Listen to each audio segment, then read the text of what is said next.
The message came without warning.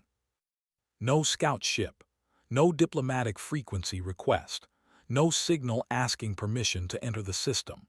One moment the space above Geneva was empty, and the next it was not. The Vrethkai warship appeared directly over the Council dome as if it had always been there, and the universe had simply forgotten to show it sooner. It did not fire. It did not hail. It just hung there, 3 kilometers of dark angular hull blotting out the afternoon sky, its amber running lights burning like slow fire along every ridge and seam. The shadow it cast over the city below was wide enough to cover 4 city blocks. People stopped walking. Drivers stopped their vehicles in the middle of roads. A child somewhere dropped an ice cream cone and did not notice. Inside the council chamber, nobody moved for 11 seconds. Then everyone moved at once. Ambassador Lena Brandt was not in the chamber when the ship appeared. She was in the lower corridor, walking back from a communications briefing, when her aide grabbed her arm and pointed at the ceiling as though the ship were visible through the concrete and steel above them. Her aide was shaking. Lena was not. She looked at the ceiling for one moment, then said, "Get me a direct channel to whatever is piloting that thing." It took 4 minutes. When the channel opened, the Vrethkai envoy appeared on the screen in the main chamber. It was tall, pale gray, with 4 upper limbs and a head that was slightly too wide for its shoulders. It wore something that looked like armor but moved like fabric. Its eyes were amber, the same color as the lights on its ship, and it looked at the assembled human delegates the way a person looks at furniture they are deciding whether to keep. It did not greet them. It transmitted a document. The document was called the Tribute Mandate. It was 11 pages long and written in flawless English, which meant they had been watching humanity long enough to learn the language without ever introducing themselves. That detail sat in Lena's mind like a stone in still water. She read every line: 30% of all mineral extraction, 50% of agricultural output, 10,000 human workers per cycle, to serve aboard Vrethkai labor vessels in roles that were described in the document as productive integration. The word slaves did not appear anywhere in the 11 pages. It did not need to. When she finished reading, she looked up at the envoy on the screen and asked, "What happens to those who refuse?" The envoy smiled. It had too many teeth for a smile that size. "We make an example," it said. "There are several available if you wish to study them." The chamber erupted. 3 delegates stood up and began speaking at once. 2 others called for an immediate compliance vote.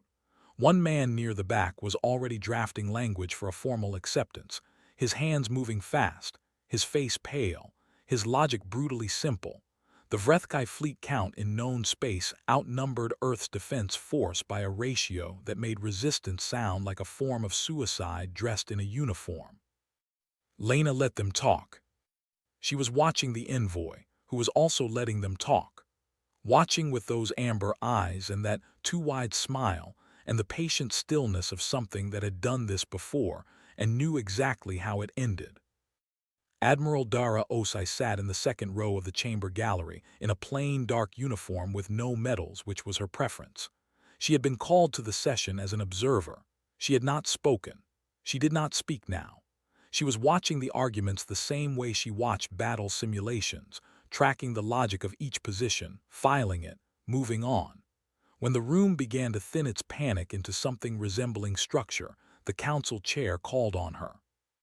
Osai stood. The room went quieter than it had been since the ship appeared.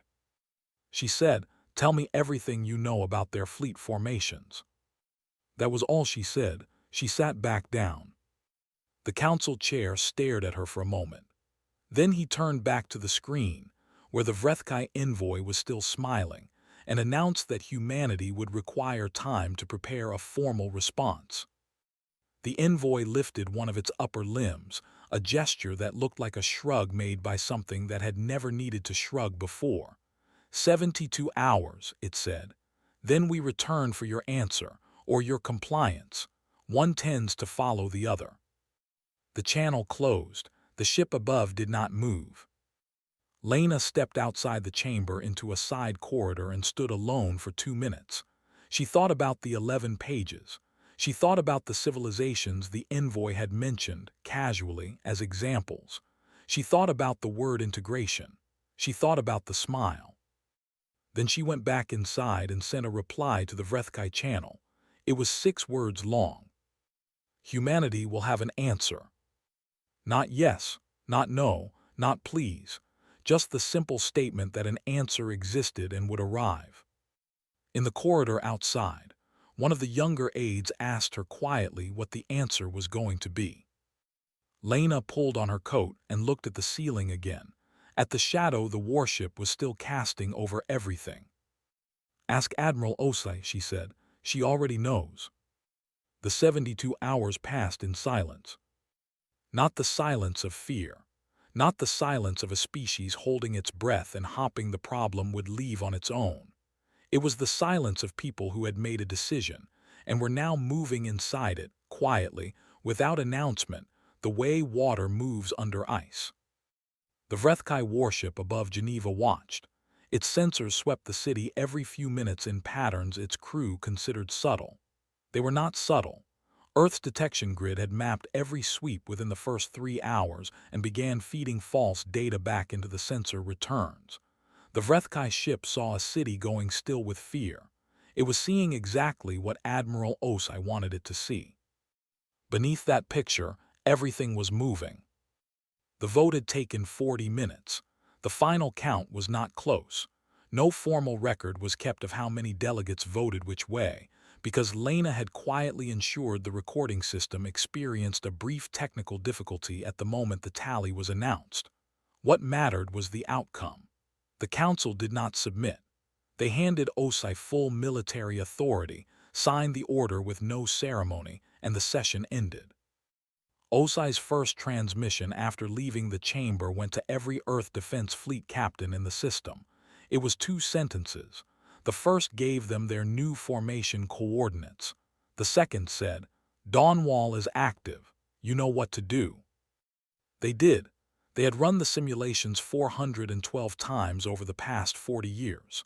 Operation Dawnwall had been built by people who believed that the first alien contact humanity ever received might not come with a handshake. Those people had been called paranoid in budget meetings and ignored at conferences. They had kept building anyway. Colonel Raffi Adami received his orders 6 hours after the vote. He was on Mars when the message arrived, running a routine inspection of a garrison that had not seen action in 3 years. He read the message once, handed his inspection clipboard to the nearest soldier without looking at them, and began walking toward the transport bay. His second-in-command jogged to keep up and asked what was happening. "Planetary surface defense," Raffi said. "Civilian evacuation to underground infrastructure. Full defensive positioning in every major population center." "How long do we have?" "Less than we need. More than nothing." He stopped at the bay door and looked back once at the red Martian sky. "Get everyone moving." The Vrethkai envoy sent 2 follow-up transmissions during the 72 hours. The first asked for confirmation that humanity was reviewing the mandate terms. Lena replied that the review was ongoing. The second transmission, sent at hour 68, was shorter. It asked whether humanity had reached a decision. Lena replied that the answer would be delivered when the deadline arrived, as promised. The envoy did not respond to that one. Somewhere on the warship above Geneva, Fleet Marshal Gorak read the exchange and told his communications officer that the humans were stalling because they were afraid. His officer agreed.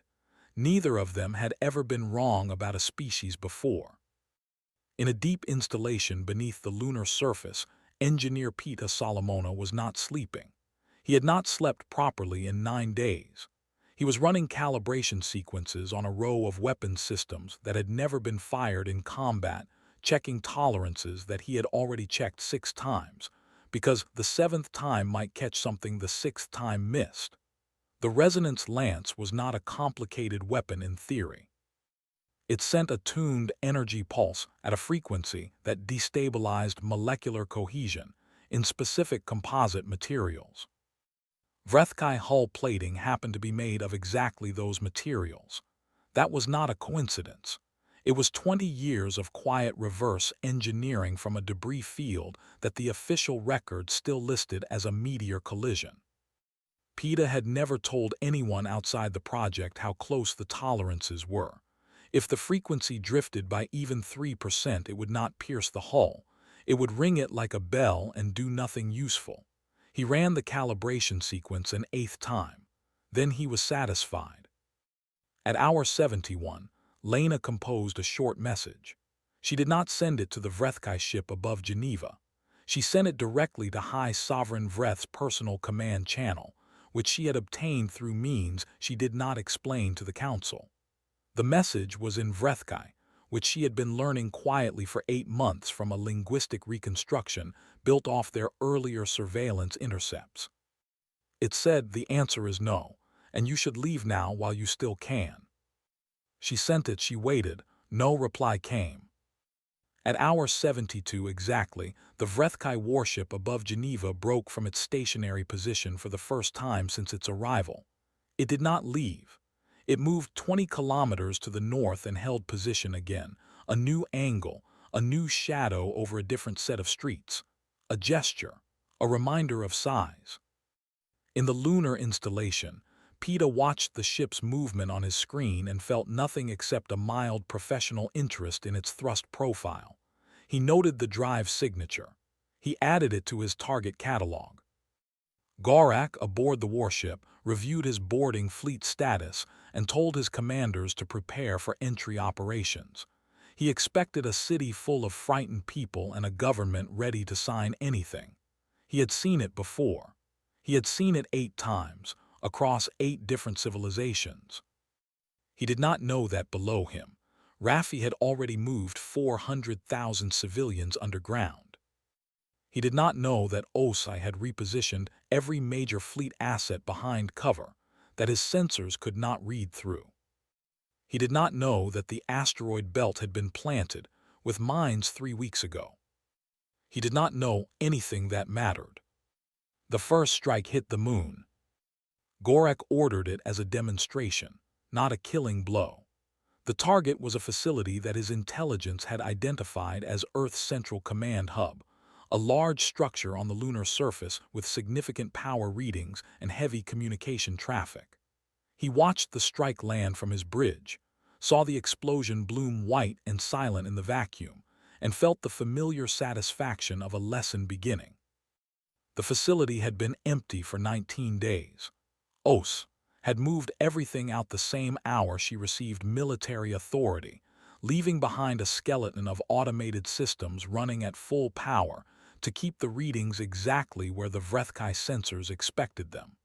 When the strike hit, it destroyed a building full of servers running weather data. Gorak did not know this.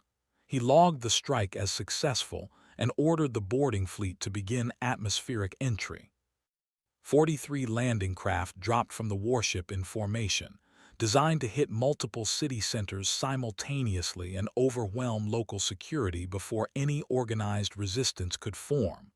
It was a proven approach. It had worked on the Havari Union. It had worked on the Seth Collective. The boarding troops inside were large, well-armored, and trained to expect terror.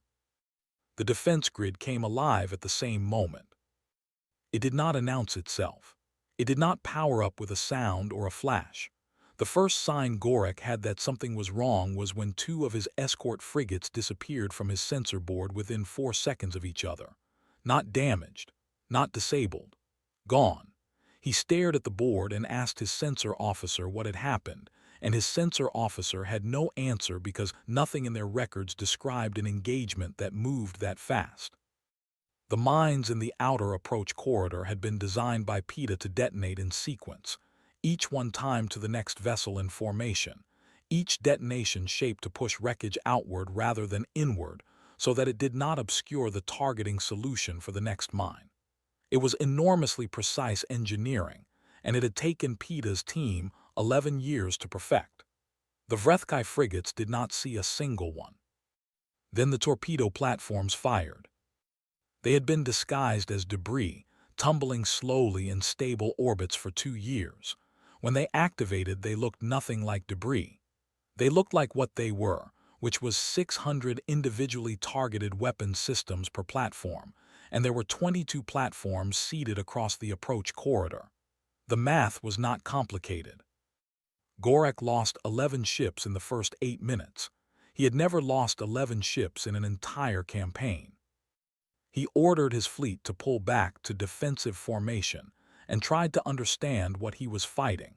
His targeting systems could not lock on the human vessels because the human vessels were not behaving the way ships were supposed to behave. They were moving in patterns his tactical systems had no classification for, cutting across each other's paths at angles that should have caused collisions, sharing targeting data across the formation in ways that made each individual ship part of a single coordinated strike rather than an independent unit. His commanders had trained for the former. They had never encountered the latter. Below, the landing craft reached the surface. 43 craft became 31 somewhere over the upper atmosphere, where Raffi had positioned a network of surface-to-air batteries in locations that the Vrethkai approach corridor had not accounted for. The remaining 31 made landfall across 6 cities and opened their ramps, and the troops inside moved out expecting to find people running. They found Raffi's soldiers. The positions had been prepared for 3 weeks. Every entry point, every choke point, every line of approach from a potential landing zone had been mapped, reinforced, or mined. Raffi was not operating from a command post. He was moving between positions, reading the battle by the sound of it, pushing resources toward pressure before the request for them could be formally filed. His soldiers were not operating in the way the Vrethkai expected soldiers to operate. They did not hold position under fire. They gave ground on purpose, pulling the Vrethkai troops into corridors that narrowed, and then they stopped giving ground all at once. The Vrethkai troops were bigger, they were stronger. Their personal shielding absorbed more punishment. None of this helped when the corridor they had followed turned out to be a pre-sighted kill zone. Gorak received the ground reports and did not understand them. His troops had engaged the enemy and reported taking casualties. This was expected. Then they reported taking more casualties. Then they reported that the enemy was not retreating. Then several of the reports stopped. He pulled back the 3 nearest destroyers to provide orbital support fire for the ground troops, and Osai moved 2 frigates and a cruiser into the gap. This created, and walked a resonance lance strike down the spine of all 3 destroyers before they finished repositioning. The strikes did not destroy the ships immediately. What they did was cause the hull composite to begin shedding structural integrity in expanding rings from the impact point, which produced a sound inside the ship that PETA had once described, with some regret, as deeply unpleasant for those present. All 3 destroyers were dead within 4 minutes. Gorak sent a report to Vreth that took him a long time to write because he did not have the words for what he was experiencing. He had fought 17 species. He had never fought one that adapted in real time, that gave ground deliberately, that seemed to treat every loss as information rather than damage. He finished the report, he sent it, then he sent a second, shorter message. "Send the main fleet," he wrote, "send everything." In her command ship, Osai read the intercept of Gorak's transmission and did not smile. She made a small note in her tactical log. Then she looked at her fleet board, checked the positions of her assets, and began preparing for 40 warships. She had been preparing for 40 warships since the day she took the job. They came out of faster-than-light travel, in a staggered formation that had broken 3 civilizations before it ever fired a single weapon. 40 Vrethkai warships dropped into real space at the edge of the solar system, their drives crackling with residual jump energy, their hulls dark and enormous against the stars. The formation was disciplined, precise, and built on centuries of accumulated experience. Each ship knew its position. Each captain knew the plan. They had done this enough times that doing it had stopped feeling like war and started feeling like administration. Gorak, still commanding from the battered warship above Geneva, received confirmation of their arrival and felt something he had not felt in a long time: relief. Whatever these humans were, whatever strange and irritating tactics they had used to bloody his nose in the opening hours, 40 warships would end it. 40 warships had always ended it. Osai was watching the same sensor data. She stood at her table in the Lunar Command Center, which had moved again since Gorak's strike, and looked at 40 contacts arranged in a pattern she had studied for 6 years. She had wargamed this exact formation 400 times. She knew every gap in it, every timing dependency, every assumption it was built on. She had built her entire plan around those assumptions being true. She called her fleet captains. The briefing lasted 8 minutes. Every captain had heard most of it before. When she finished, there were no questions because good captains did not ask questions when the plan was clear. They asked questions when it was not, and this one was. The 40 ships began their inward sweep. PETA was not watching from the command center. He was in the asteroid belt, physically present on one of the mass driver platforms, which nobody had told him to do, and which Osai had quietly approved when she found out, because PETA on site meant the platforms would work, and PETA remote supervising meant they probably would work. She was not a person who tolerated probably. The mass driver platforms had been charging for 22 days.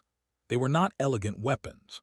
They were enormous electromagnetic rail systems built into the rock of large asteroids, disguised as mining installations, pointed at a spread of pre-calculated coordinates that covered every viable approach vector to the inner system. They fired solid projectiles the size of ground vehicles at a significant fraction of the speed that made the physics interesting. The Vrethkai fleet crossed the outer marker at hour 3 of their approach. The platforms fired. The shots did not look like much. No flash of energy, no beam, no explosion. Just objects moving very fast through empty space on trajectories that had been calculated 3 weeks ago. The Vrethkai fleet's defensive systems were excellent at identifying energy weapons and fast-moving missiles. They were not calibrated for something that moved the way these projectiles moved, on simple ballistic tracks that curved slightly with gravity, and arrived without any of the electronic signatures that normally preceded an attack. The first impact took a Vrethkai heavy cruiser amidships and passed straight through it. The ship did not explode. It separated slowly into 2 pieces that continued on their original heading for several seconds before the drives in each half went dark. Gorak watched his board and did not understand what he was seeing. The second salvo was already in flight before the first impacts registered. PETA had built the platforms with sequential loading systems that he had refused to simplify for budget reasons, and had been proven right about. A third salvo followed before the Vrethkai fleet commanders could agree on what direction the attack was coming from. 7 ships gone in the first 12 minutes, not disabled, gone. The fleet broke formation. This was the correct tactical response, and also exactly what Os had planned for, because a fleet out of its careful coordinated formation stopped being 40 ships working as one and became 40 ships working as individuals, each one trying to solve a problem alone. Human vessels did not work alone. They worked as a system, every unit sharing data, every decision informed by every other decision in real time across the whole formation. Raffi had a term for it from his ground experience. He called it fighting like water. Every element found the path of least resistance, flowed through it, and came back together on the other side. The Vrethkai had no word for it because they had never needed one. Osai committed her main fleet at hour 4. Not all of it, 60%. The other 40% she held back and said nothing about to anyone except the captains commanding it. Those captains held position behind Jupiter's shadow and waited with the patience of people who trusted the person giving the orders. The battle around the inner system lasted 6 hours. Gorak lost 17 ships before he began pulling back. He had never pulled back in his life. His hands were shaking in a way he could not stop and did not acknowledge. His remaining ships were not in formation anymore. They were scattered across 100 million kilometers of space, each one running its own calculations, each one trying to find an exit vector that did not have a human ship in it.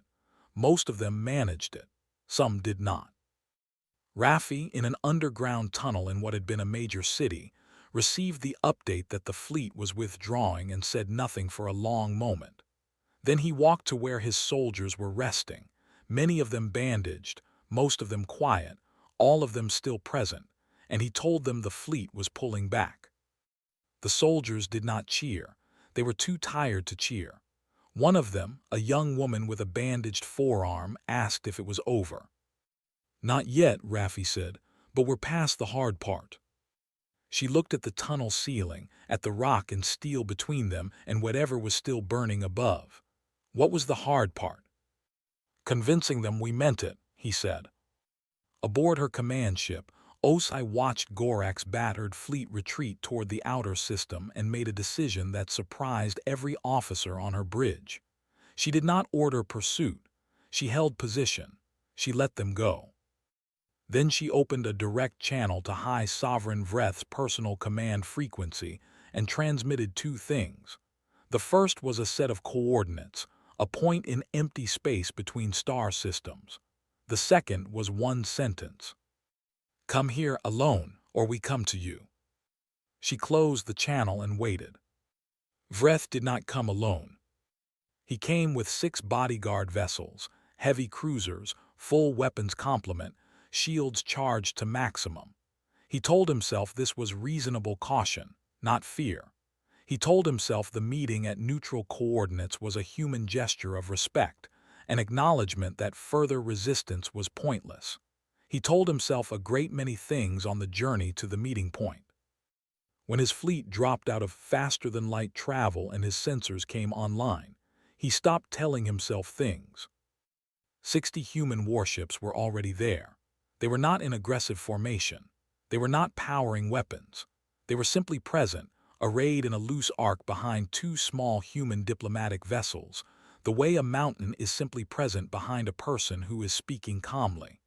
Vreth stared at his sensor board for a long moment, then told his fleet to hold position and opened the communication channel. Osai appeared on his screen. She was sitting, not standing, which he interpreted as a sign of comfort and later understood was a sign of someone who had nothing to prove. Beside her, Ambassador Lena Brandt had a set of documents open on the table that she did not look at because she had memorized everything in them. Vreth spoke first. He asked what humanity wanted. Osai let the question sit in the air for a moment. Then she said, "How many civilizations have you broken with that mandate?" Vreth did not answer. It was not a question that had an answer he was willing to give. Lena spoke then. She did not raise her voice.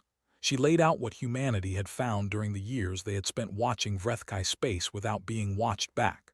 The Havari Union gone. Their last recorded transmission was a surrender document. The S-Seth Collective had not even transmitted a surrender. They had simply gone silent. The Vorden Reach had fought for 11 days and then ceased to exist as a political entity.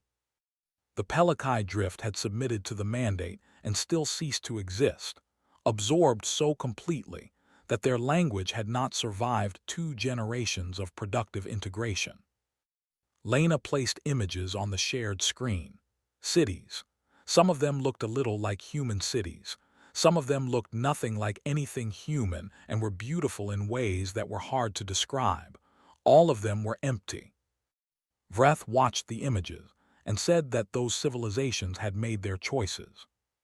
Lena said, "Yes, and we've made ours." Vreth pivoted. He spoke about Vrethkai military reserves, 2nd and 3rd Fleet groups that had not yet been committed. He spoke about ancient weapons that predated the current war doctrine. He spoke about allied species who owed the Empire obligations. His tone was still controlled. Still the tone of someone who had not yet accepted the shape of the situation. Osai let him finish. Then she looked at PETA, who was off-screen, and gave a small nod.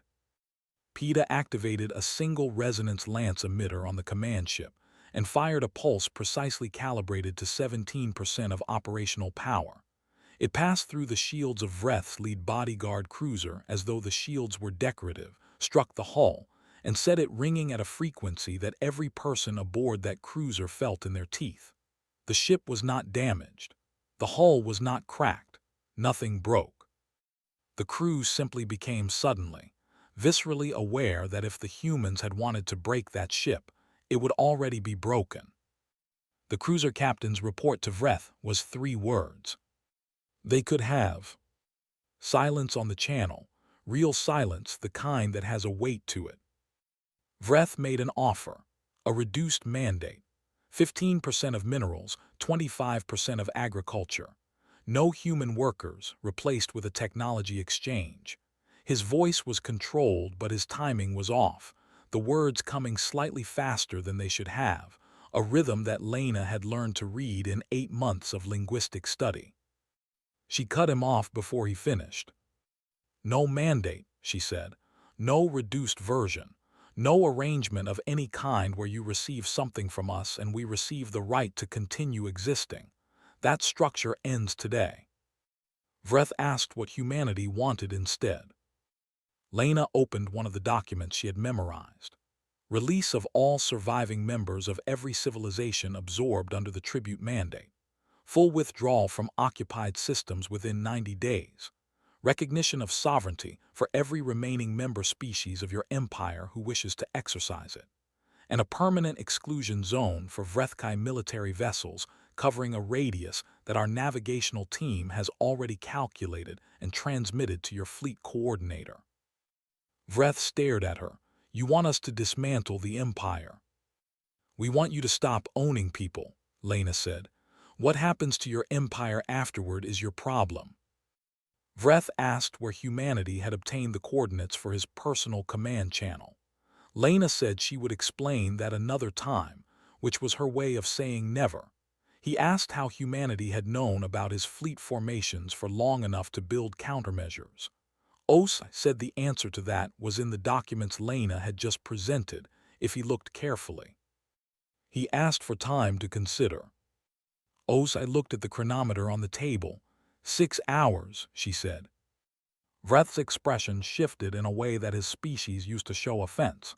You gave me 72. You gave us 72 and spent them positioning a boarding fleet, Osa said. 6 is generous. Vreth closed the channel without formally ending the session, which in Vrethkai protocol was something between an insult and a delay tactic. Os logged it as the latter. She leaned back in her chair and looked at the ceiling for a moment, then looked at Lena. He's not going to agree, Lena said. No, Ose said, but that's not why we're here. Lena waited. We're here so that when the next part happens, Osa said, everyone sees that we gave him the chance. In the 6th hour, Vreth's sensor officer reported something that should not have been possible. The hidden reserve fleet, his undisclosed emergency force that existed in no treaty and appeared in no intelligence briefing, had powered up its drives and begun moving toward Earth. Vreth had ordered this in Hour 3 quietly through a secondary channel, his backup plan, his insurance. He watched the reserve fleet's position marker on his screen and waited for Osai to react with alarm. Her face, when she appeared back on his screen, was completely calm. Your reserve fleet has been identified, she said. We've known about it for 3 months. I'd like to show you something. The reserve fleet never reached Earth. It never came close. The 22 ships that Vreth had positioned in deep cover at the edge of Vrethkai home space, kept off every official record, fueled and crewed, and ready for exactly this kind of moment, ran directly into something that had been waiting for them in the dark for 11 weeks. Not weapons, boarding craft. Small, fast, nearly invisible to standard sensors, built with a hull profile that PETA had spent 4 years designing specifically to look like debris on Vrethkai scanning systems. Each one carried a team of soldiers in vacuum suits carrying cutting equipment and electronic override kits, and a calm, methodical approach to the work that Raffi had drilled into them over 2 years of preparation for a scenario they had called, in the planning documents, the thing they will try when they think we are not watching. The reserve fleet was intercepted, not destroyed. Every ship was boarded, its crew secured, its systems overridden, and the entire fleet was brought to a stop and held in place by human vessels that had appeared from nowhere and were now sitting alongside each Vrethkai ship with their hull cutters already removed from their mounts. Vreth watched his reserve fleet go dark on his screen, one ship at a time. It took 19 minutes for all 22 markers to stop moving. He sat very still. Os appeared on his screen without being called. She looked the same as she always looked, which was like a person who had already finished the calculation and was simply waiting for the result to arrive. She told him what had happened to his fleet. She told him the ships were intact, the crews were unharmed, and the vessels would be returned when the terms Lena had outlined were formally signed and the first stage of compliance verified. Then she did something that Vreth had not expected. She broadcast everything. Every engagement from the first moment the warship appeared over Geneva, every battle, every failed Vrethkai tactic, every human countermove, the mass drivers firing in silence, the boarding teams moving through the reserve fleet with quiet efficiency, the conversation at the neutral coordinates, all of it, transmitted on open channels that reached every member civilization of the Vrethkai Empire and every species within reception range. The broadcast was not presented as a victory announcement. It had no music, no narration, no triumphant framing. It was raw sensor data and unedited communication logs. It let the facts carry themselves. To the species that had lived under Vrethkai dominance for generations, the facts were enough, more than enough. Lena had added something to the broadcast that Os had not told Vreth about. Embedded in the transmission, formatted for every known technological standard of every species in Vrethkai space, were the complete schematics for the resonance lance. PETA had spent 3 days simplifying them into versions that could be built with mid-level industrial capacity. He had done this with great care. He wanted the work to be accessible. He had said, to no one in particular, that knowledge of this kind should not belong to any one species. He had also, without being asked, included the mine designs and the mass driver calibration systems. What happened in Vrethkai space over the following weeks was not a military campaign. It was a political collapse. The Empire did not fall to weapons. It fell to the footage of its fleet losing, and to the mandates being read aloud by the species that had suffered under them, and to the newly armed client civilizations that were no longer interested in remaining client civilizations. Vreth was removed by his own council in under 3 days. The formal language they used spoke of strategic mismanagement. Everyone understood what it meant. Gorak was arrested the same morning and spent a long time in a room answering questions about the Havari campaign and the others. The negotiations that followed were handled by Lena. She was patient. She was precise.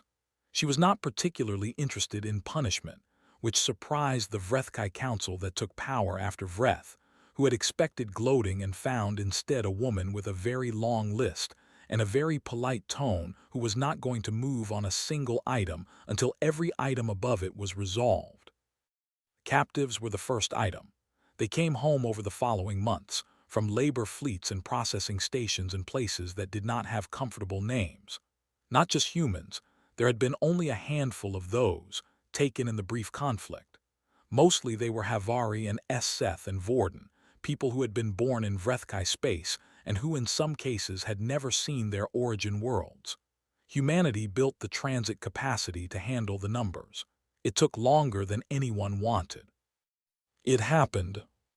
The city above Raffi's tunnel complex was still partially burned when he came back up for the first time in 2 weeks. The rebuilding had already started in the places where it was safe to start, scaffolding on 3 buildings, A power grid crew working on a relay station. Someone had opened a food stall on a corner, and there was a line at it. He stood at the edge of a cleared area and looked up. The sky was very clear and very blue, and there was nothing in it except clouds. A child from somewhere nearby was watching him. She had the particular focused stare of a child who has decided that a nearby adult is interesting and is not going to pretend otherwise. She pointed upward. "Is it over?" she asked. Raffi looked at the sky a moment longer. He thought about 40 warships. He thought about the tunnels and the boarding teams and Peeta's expression when the lance worked for the first time in combat. He thought about all the years of preparation that the Vrethkai had never seen because they had looked at humanity and seen prey. "The part they started is over," he said. "The part we started is going to take a while." She seemed satisfied with this. She went back to whatever she had been doing. Somewhere in the Vrethkai archive, a junior records officer was filing the classified engagement report. She had read the whole thing twice. She added a note at the bottom in small text below the summary that read, "They were in position before we arrived." Her note said, "We should have asked ourselves why." She filed it. The archive sealed. Outside the window of the records office across Vrethkai space, client civilizations were doing things that had not been done in generations. Some of them were sending out signals looking for neighbors. Some were rebuilding. Some were doing something that, translated into English, meant approximately, beginning again. The stars did not care. The stars had seen it before. Species rose and made mistakes and sometimes, rarely, got the chance to correct them. What was unusual, the stars might have said if stars said things, was a species that had prepared for the mistake before anyone made it. That was the part the Vrethkai had missed. Humanity had not responded to the demand. Humanity had been ready for the demand before it arrived. The response was just the part that was visible.